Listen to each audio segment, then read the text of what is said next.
જય માતાજી મિત્રો, કેમ છો બધા? મજામાં? તો મજામાં જશો તો બધાને હેપી રક્ષાબંધન. અત્યારે જવાનું છે મારા પીરમાં રાખડી બાંધવા. તો ચાલો હવે નીકળીએ. અને મારા તનુન પપ્પા પણ તૈયાર થઈ ગયા છે. પછી તો બેસી ગયા અમારા રથમાં બધા વિસુન બધા. પછી તો મારે રાખડી લેવાની હતી એટલે અમે અહીં ઊભા રહી ગયા. અને મારે તનુએ પણ રાખડી લઈ લીધી છે લાઇટ વાળી. પછી રાખડી લઈને પાછા અમે અમારા રથમાં બેસી ગયા.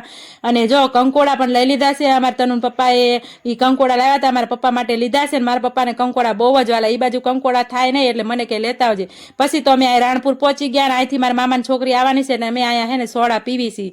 પછી તો અમે ચાલતા થઈ ગયા. અમારા ગાડીમાં બધા મારા મામાની છોકરીને બધા બેસી ગયા. પછી તો મેં કીધું તનુન પપ્પાને લાવો ચાવી. પછી તો મેં ગાડી હાંકી લીધી અને ગાડીને હોની સ્પીડમાં ભગાવી. ગાડી લટર પટર ગાડી જવા દીધી. ઓ ભાઈ! અને અમાર તનુન પપ્પા જો વિડીયો ઉતારે છે મારો.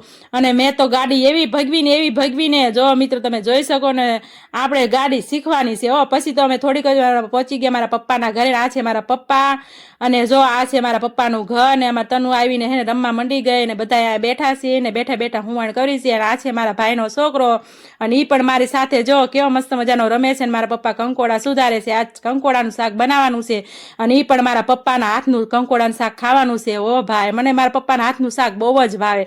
પછી તો હું વાતું કરું છું અને પછી થોડીક જ વારમાં વાળું તૈયાર થઈ ગઈ ને બેસી ગયા બધા સાથે જમવા. પછી તો પડી ગઈ મસ્ત મજાની સવાર ને મેં હે ને મારા ભાઈને રાખડી બાંધી વાળી. પછી તો રાખડી બાંધી ને મીઠું મોઢું કરાયું ને દુખણા લીધા. અને પછી મારો નાનો ભાઈ આવ્યો નહોતો એટલે મેં કીધું આને બાંધી દો. પછી મારા ભાભીનો વારો આવી ગયો ને મારા ભાભીને પણ રાખડી બાંધી દીધી. ભાભી રાખડી. પછી તો અમારા તનુને અયાન તો બેજો કેવા તોફાન કરે છે. પછી અમારા તનુને પણ રાખડી બાંધવાની હતી એટલે જો અયાનને બેસાડી દીધો અને મારા તનુ જો રાખડી બાંધે છે, દુખણા લે છે મારા ભાઈનો છોકરો.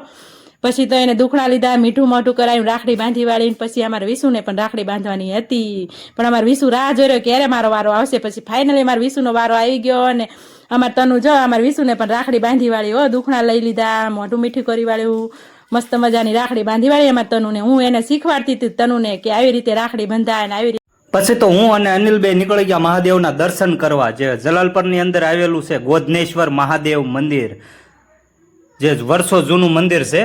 ત્યાં હું અને અનિલભાઈ પહોંચી ગયા મહાદેવના દર્શન કરવા. અને ત્યાં જો આ રીતનું મંદિર છે, હર હર મહાદેવ. અને પછી તો દર્શન કરી અને હવે પછી તો મારો નાનો ભાઈ આવી ગયો ને મેં પણ એને રાખડી બાંધી લીધી. હું તો ક્યારની રાહ જોતી મેં મારો નાનો ભાઈ ક્યારે આવે.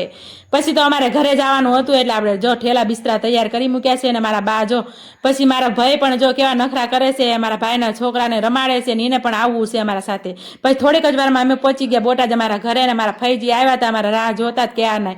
એ પણ જો ફોટે રાખડી મૂકી દીધી છે. આ છે મારા સસરા અને જે એમને રાખડી બાંધીને પેંડા મૂકી દીધા.